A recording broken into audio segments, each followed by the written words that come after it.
This lesson is all about the PPP approach to teaching grammar. PPP follows the premise that knowledge becomes a skill through successive practice and that language is learned in small chunks leading to the whole. This approach views accuracy as a precursor to fluency. PPP has been recommended to trainee teachers as a useful teaching procedure from the 1960s and onwards. PPP is a three-part teaching paradigm: presentation, practice, and production. Based on the behaviorist theory, which states that learning a language is just like learning any other skill. The first and second stages of this approach has the highest degree of teacher control. This lessens as the class proceeds, allowing the learner to gradually move away from the teacher's support towards a more automatic production and understanding. PPP uses a classic deductive approach, with grammar being explicitly introduced in the presentation stage by the teacher in the first part of the class.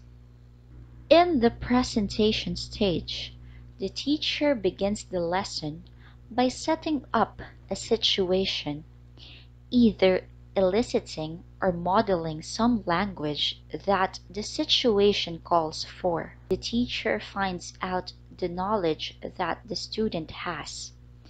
This stage can be introduced by a warm-up activity or a lead-in that has the purpose to make the students involved in the target language.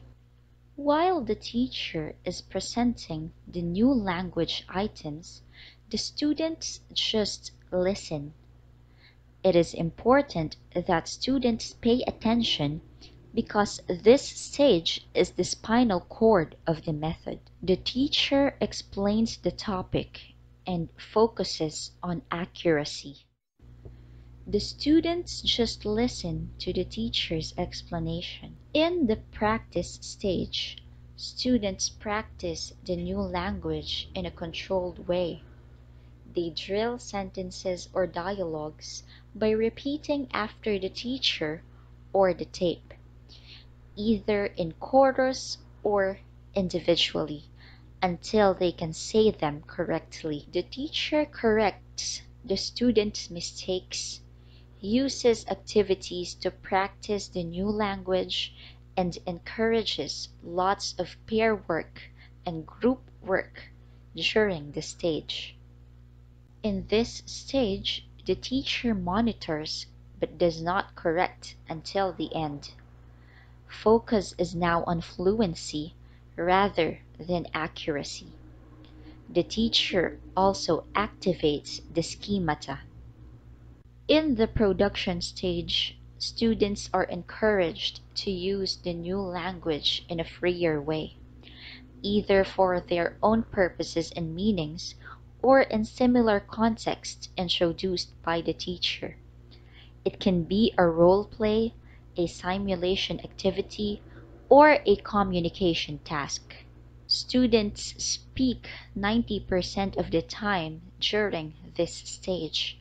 Learners show what they can do with the new language and how they correctly use it. Students also use their own ideas.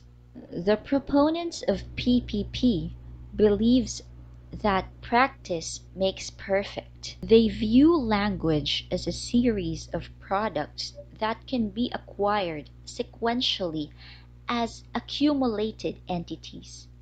However, SLA research has shown that learners do not acquire language this way.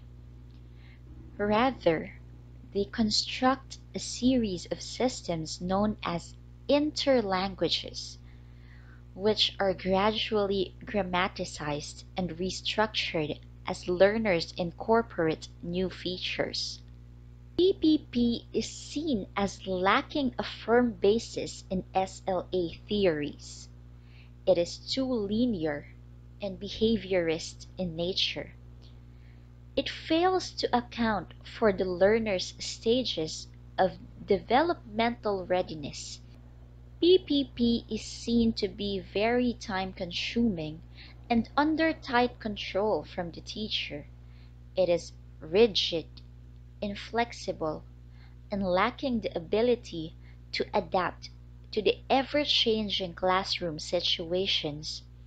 A researcher, Dr. Willis, stressed that it is conformity and not communication that is being practiced.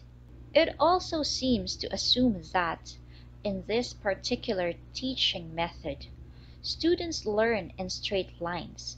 That means they started from no knowledge to highly restricted sentence-based utterances into immediate production.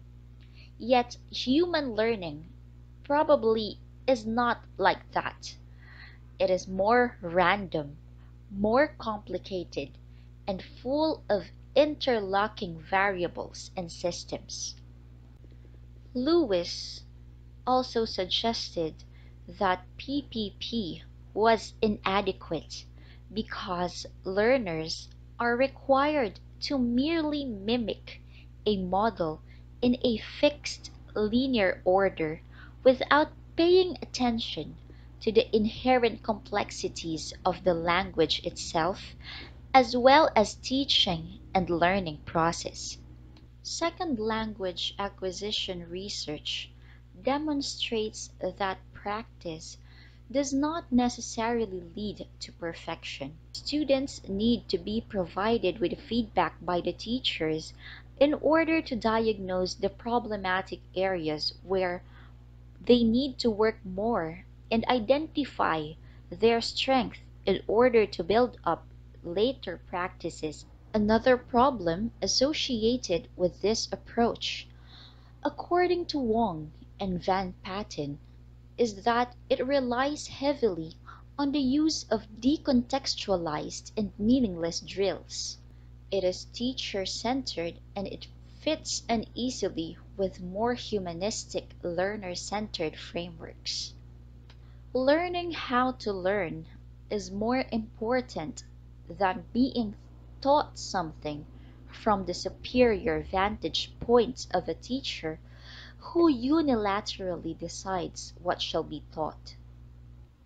Brown remarks that humanistic learner-centered methodologies, teachers as facilitators, must provide the nurturing context for learners to construct their meanings in interaction with others. These principles are clearly in contrast with the main premises of the PPP approach, in which the teachers are the authority, while the learners are considered as merely the passive recipients and practitioners of ready-made plans. Overall, the weaknesses of this approach is that there is too much teacher talking time. Teacher encourages accuracy over fluency. Students cannot acquire the new vocabulary or structures, and teachers can lose the students' attention. The outputs for this approach is that students practice what they have learned.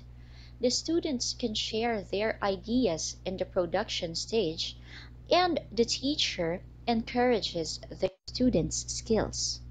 The strengths of this approach is it is good to use for training new teachers, students use new structures, and teachers can equip the students with the tools to employ a successful methodology for teaching the English language.